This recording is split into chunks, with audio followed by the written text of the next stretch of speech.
objectives of this talk are to understand the term maternal inheritance, to learn the cytoplasmic inheritance in plant Mirabilis jalapa, to know extranuclear inheritance in paramecium, to learn the mitochondrial DNA inheritance in peptide yeast and in human diseases, to understand the term maternal effect with example of snail shell coiling phenotype. Dear students, let me first introduce you to some of the basic concepts regarding this topic. In earlier programs, we have already studied about DNA, genes, chromosome and their role in inheritance. We have also understood about how genes flow from one generation to the next generation, which result into inheritance of specific trait of character. We have also learned Mendel's principles of segregation and independent assortment. These principles are based on the assumption that genes are located on the chromosomes, which are present in the nucleus of the cell. For most genetic characteristics, this assumption is valid and Mendel's principle allow us to predict the types of offspring that will be produced in a genetic cross. Although genes present on nuclear chromosome governs the inheritance, but these genes are not the only hereditary genetic material which is responsible for inheritance of the traits. Certain scientific evidence point towards presence of DNA molecules in the cytoplasm. In eukaryotic system, the extranuclear or cytoplasmic DNA molecule is present in specified organelles like chloroplast and mitochondria. This cytoplasmic or extranuclear DNA molecules along with their encrypted genes present in the form of mitochondrial DNA, chloroplast DNA or as a dispensable hereditary units have characteristic pattern of inheritance. They do not follow Mendelian inheritance pattern. The reason behind it is that the cytoplasm does not divide in a precise manner like chromosome during cell division, and moreover zygote inherits nuclear genes from both parents, but typically all its cytoplasmic genes come from only one of the gamete and it is usually the egg.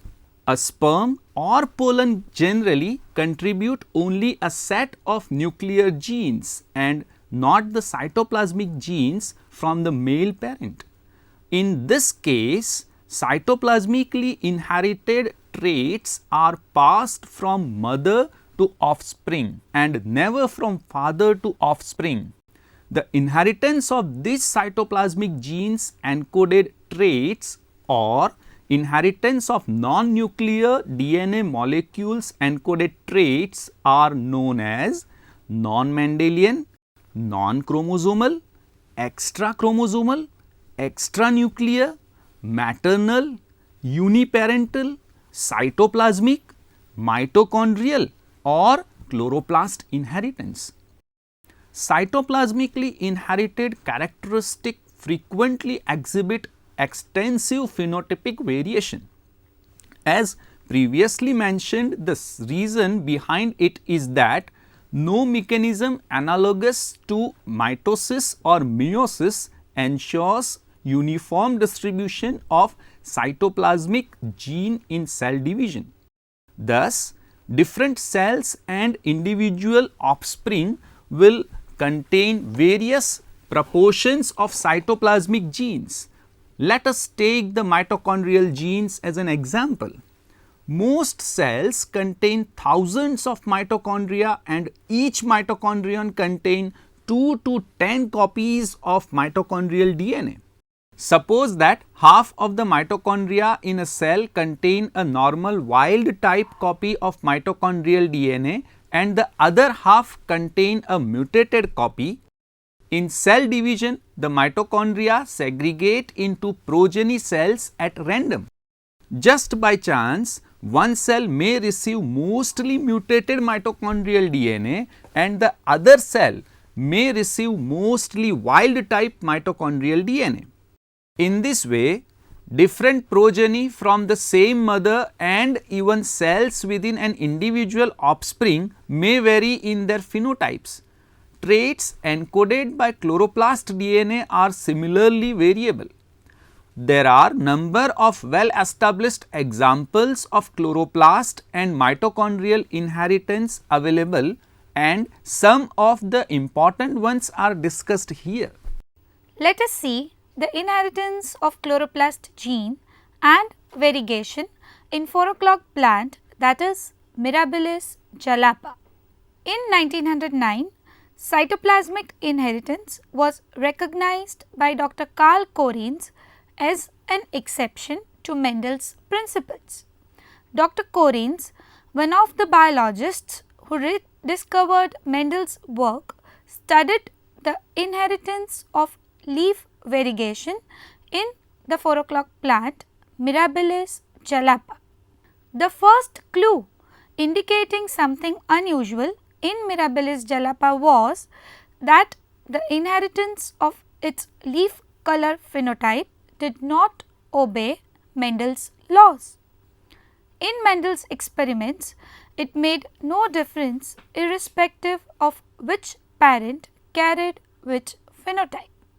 For example, a cross of pollen from a yellow seeded plant to the egg of a green seeded plant gave the same results as the reverse, that is, cross of pollen from a green seeded plant with egg of a yellow seeded plant showed similar results.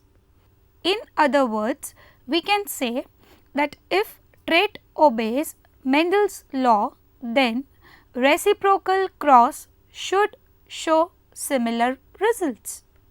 But with leaf color in Mirabilis jalapa, the results of reciprocal cross were different. That is, they did not follow the Mendel's law of inheritance. Dr. Correns found that the leaves and shoots of one variety of 4 o'clock plant were variegated, displaying a mixture of green and white color patches on leaf. He also observed that some branches of the variegated strain had all green leaves and other branches had all white leaves. Each branch produced flowers. So, he was able to cross flowers from green, white and variegated branches in all combinations. When Dr. Correns crossed any male, that is green, white or variegated type with a green female, the progeny were all green, and when he crossed any male with a white female, the progeny were all white. But when he crossed any male with a variegated female, the progeny were mixture of green, white and variegated with no fixed ratio. We can also explain it in another way, that the seeds from green branches always give rise to green progeny, no matter whether the pollen for that seed was from flower of a green, white or variegated branch. Similarly, seeds on white branches produced white progeny. Seeds on the variegated branches gave rise to green, white and variegated progeny in no particular ratio. In his experiment, Dr. Correns collected gametes from all white branches of variegated plants, since all white plants could not survive long enough to flower. Thus, it can be concluded that the phenotype of the male parent does not influence the leaf color of the progeny. It is the mother's cytoplasm which decide the color of leaf in the progeny. This pattern of inheritance is known as maternal inheritance. Now, let us see the example of extranuclear inheritance in paramecium by kappa particles. In 1938, T. M. Sonneborn and his associates have described the transmission of some cytoplasmic particles known as kappa particles and their relation to nuclear genes in paramecium aurelia. Individuals of a particular race of paramecium aurelia are called killer strain, which destroy other individuals of paramecium by secreting some water soluble toxic substance into the water in which they live. This substance is known as paramecin, and as mentioned earlier, such paramecium aurelia are called killers. On the other hand, the individuals destroyed by paramecin are known as sensitive. The paramecium of killer strain contain large number of kappa particles in their cytoplasm. Like viruses, kappa particles can duplicate themselves independent of the nuclear division. But in absence of chromosomal dominant gene capital K, kappa particles cannot multiply. Moreover, in absence of kappa particles, dominant gene capital K cannot produce them de novo. So, in the killer paramecium, the presence of kappa particles, their maintenance and replication is dependent on the chromosomal dominant gene capital K. However, killer strain with genotype small kk cannot be obtained because even if kappa particles are present, these would be lost in absence of chromosomal dominant gene capital K. When a paramecium of killer strain having the genotype capital KK conjugates with the paramecium of sensitive strain having the genotype small kk, the X conjugates are all heterozygous having capital K small k genes. The capital K small k genotype suggests that both X conjugates should be killers, but this is not the case. If conjugation is normal, that is, lasts only for a short time with exchange of only nuclear genes and no exchange of cytoplasm takes place between the two, both killers and sensitive are produced having similar genotype, that is capital K small k. However, rare or prolonged conjugation, that is lasting for long time, permits mixing of cytoplasm along with nuclear genes of both conjugates and produce killer paramecium only having capital K small k genotype. The killer type of phenotypic character is stable only in killer strain with capital KK or capital K small k genotype and is unstable in sensitive strain with small kk genotype. It is possible to convert killer clones having genotype capital KK into sensitive by making them undergo very rapid fissions. If paramecium of killer strain with genotype capital KK are overfed, they multiply very fast.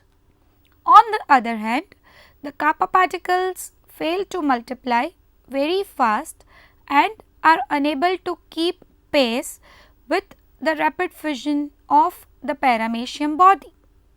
Ultimately, it leads to loss of kappa particles entirely from paramecia which have genotype capital KK.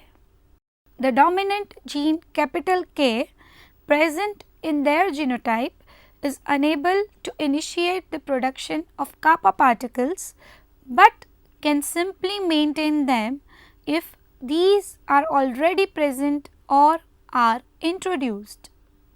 Vice versa, the recessive gene small k is unable to maintain the kappa particles.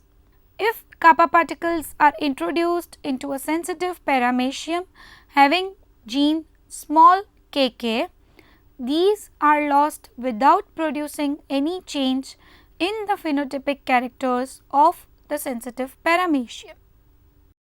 Let us understand the maternal inheritance in petite yeast and in some human diseases by mitochondrial genes.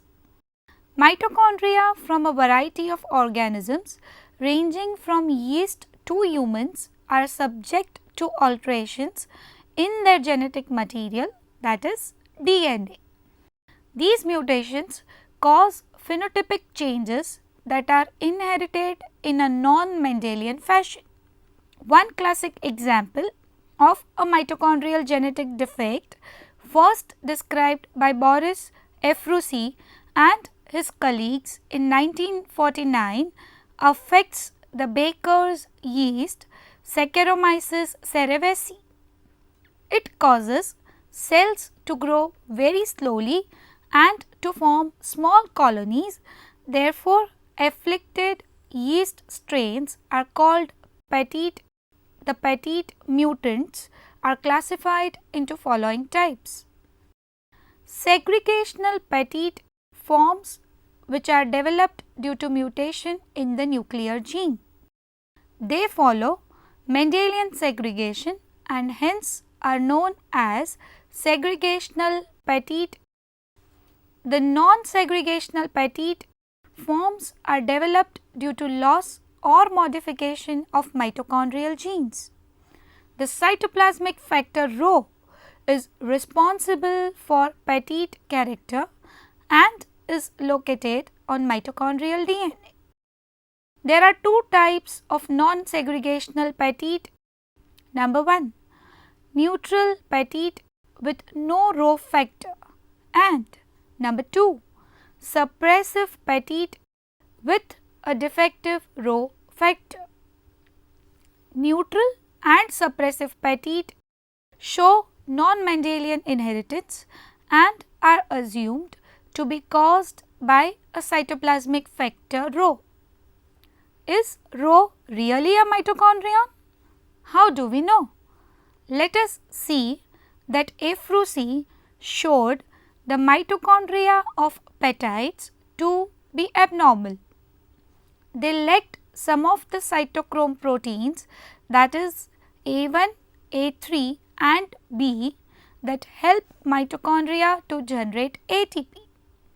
Since these cytochromes normally reside on the inner mitochondrial membrane, it is not surprising that petite mitochondria also showed underdeveloped inner membranes.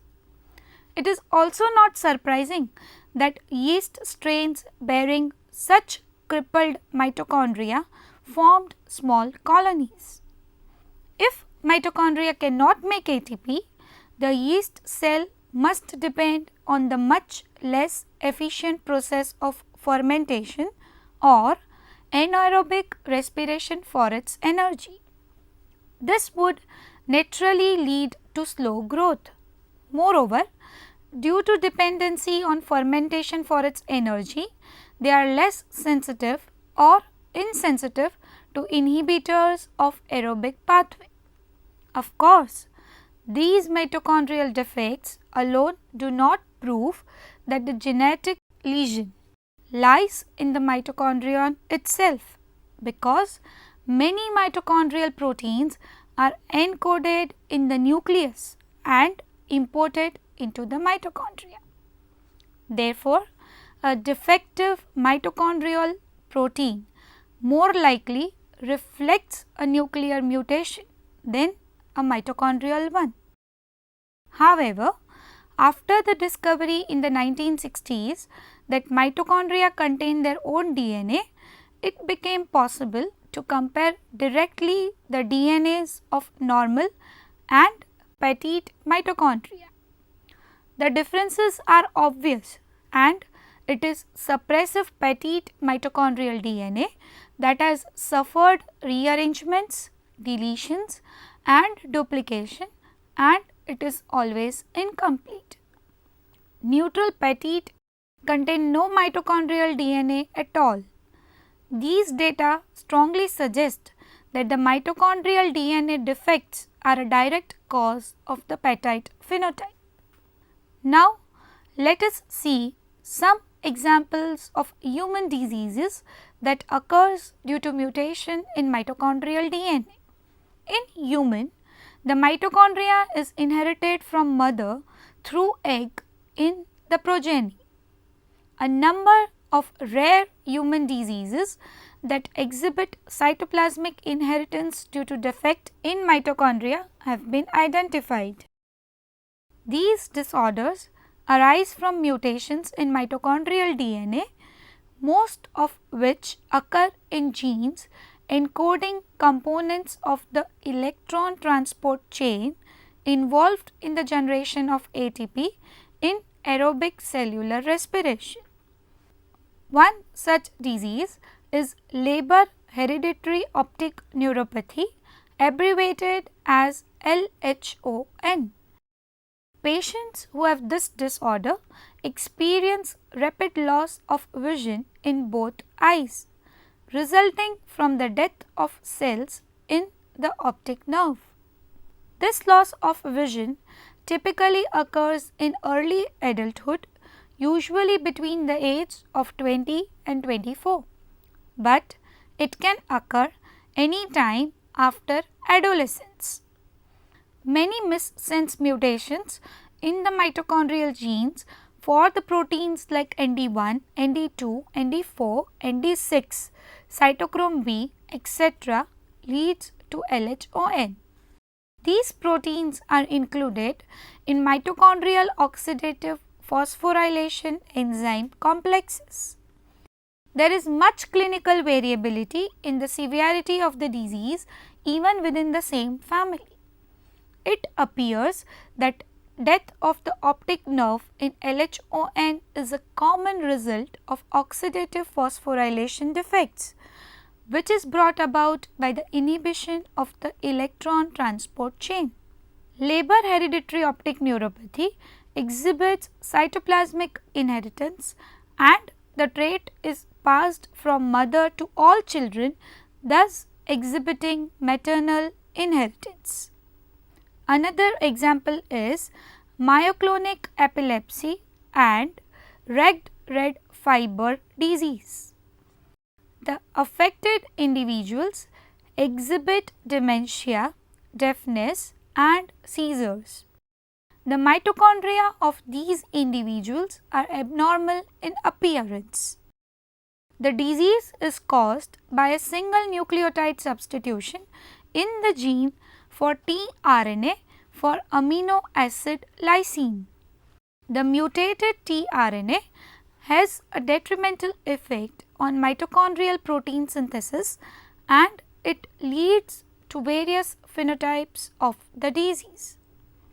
In this example also, the inheritance is from mother to child and irrespective to sex of the progeny. Additional example is of Kearns-Sayre syndrome, abbreviated as KSS, which is also known as oculocraniosomatic neuromuscular disorder with ragged red fibers. It is a mitochondrial myopathy with a typical onset before 20 years of age. People with this syndrome have involvement of the muscles controlling eyelid and eye movement along with encephalomyopathy. The cause of the syndrome is large deletions at various positions in the mitochondrial DNA.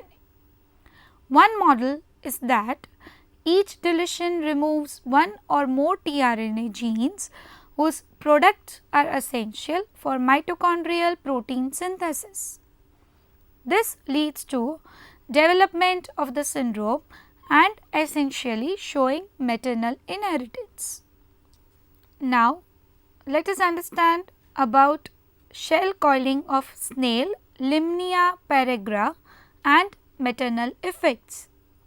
From the examples studied so far, it can be concluded that maternal inheritance is controlled by the cytoplasm of egg, but there are situations in biology which show different type of inheritance known as maternal effect. Dr. Alfred Sturtevant in 1923 presented a different example of snail Limnaea. This water snail exhibits two different shell coiling phenotypes, dextral or right-handed by dominant allele capital D and sinistral or left-handed by recessive allele small d. When Dr. Alfred mated a homozygous dextral female having genotype capital DD with a homozygous sinistral male having genotype small dd, all the progeny were dextral like the maternal parent. Furthermore, when he mated a homozygous sinistral female having genotype small dd with a homozygous dextral male having genotype capital DD, all the progeny were sinistral again like the maternal parent. Is this not maternal inheritance? The answer is no, because it takes two more generations to discover exactly what is happening. In the next generation, Dr. Alfred allowed only the self-fertilization in the F1 progeny. This is possible because Limnaea is a hermaphrodite animal that contains both male and female reproductive organs and thus produces both male and female gametes. The F2 progeny did not resemble the maternal parent. Instead, they were all dextral. That does not sound like maternal inheritance. Neither does it sound like Mendelian inheritance. Finally, in the F3 generation, after all the F2s were allowed only for the self-fertilization, he could see a Mendelian pattern. There was a 3:1 dextral:sinistral distribution of phenotypes. Why did he not see this pattern in the F2 generation? Because the phenotype of snail depends on the genotype and not on the phenotype of the maternal parent, and dextral is dominant over sinistral. Cytological analysis of developing eggs has shown that the orientation of the mitotic division following fertilization controls the direction of coiling. It has been hypothesized that the mother encodes products that are deposited in the oocyte which direct the orientation of the mitosis spindle and therefore the direction of cell cleavage. Thus, a mother of genotype capital T small d or capital DD will deposit gene products that specify a dextral or right-handed coiling, and a mother of genotype small dd will deposit gene products that specify a sinistral or left-handed coiling. Support to this hypothesis has come from the experiments of G. Freeman and J. Lundelius. They injected cytoplasm from dextrally coiling snails into the eggs of small dd mothers who would normally specify sinistral coiling progeny and found that the resulting embryos coiled dextrally. In the reciprocal experiment, cytoplasm from sinistrally coiling snails was injected into eggs of capital D small d or capital DD mothers and had no effect on the resulting embryos. That is, they were still dextrally coiling. The interpretation is that the capital D allele specifies a product that is deposited in egg and causes the next generation embryo to coil dextrally, and the small d allele produces a defective or no product, so that small dd snails produce embryos that coil in the sinistral direction by default. Dear students, now you have very well understood the differences between maternal inheritance and maternal effect on the basis of examples discussed in this talk. Beside this, here are some other examples of maternal inheritance and maternal effects which will further help you to understand this topic.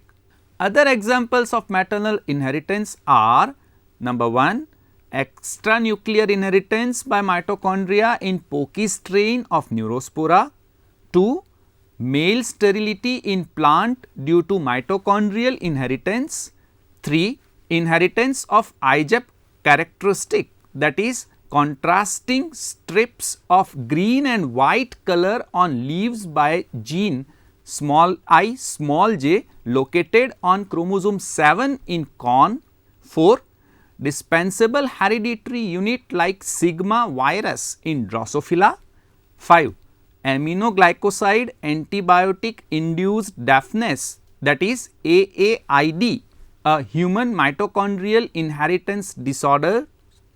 Other examples of maternal effect are: 1, in Drosophila embryogenesis, effect of expression of maternal bicoid gene; 2, in birds like canaries and American coot, mother hormones in egg affect an offspring's growth and behavior. Dear students, let us summarize the topic that we have been discussed so far. You know that inheritance has always been associated with nuclear genes. However, there are extranuclear DNA present in the eukaryotic cells within mitochondria and chloroplast, which do not segregate as nuclear DNA and thus do not follow Mendelian inheritance. The inheritance patterns of these cytoplasmic genes are known as non-Mendelian inheritance, non-chromosomal or extrachromosomal inheritance, cytoplasmic or extranuclear inheritance, maternal or uniparental inheritance, mitochondrial or chloroplast inheritance. Maternal inheritance is well understood with the help of classic example of leaf color in Mirabilis jalapa. Similar effect is also seen in Paramecium, where genotype of the organism and cytoplasmic particles are interdependent to express the killer phenotype. The mitochondrial gene mutation and its inheritance cause phenotypic or functional variation in the progeny of yeast, and it is also related to some human diseases. At last, the difference between maternal inheritance and maternal effect is understood by an example of snail shell coiling, which explains that maternal effect is different from maternal inheritance. Maternal effect is a phenomenon in which phenotype of a progeny depends only on the genotype and not on the phenotype of the maternal parent. Hope you fetched a good knowledge from this session. Thank you.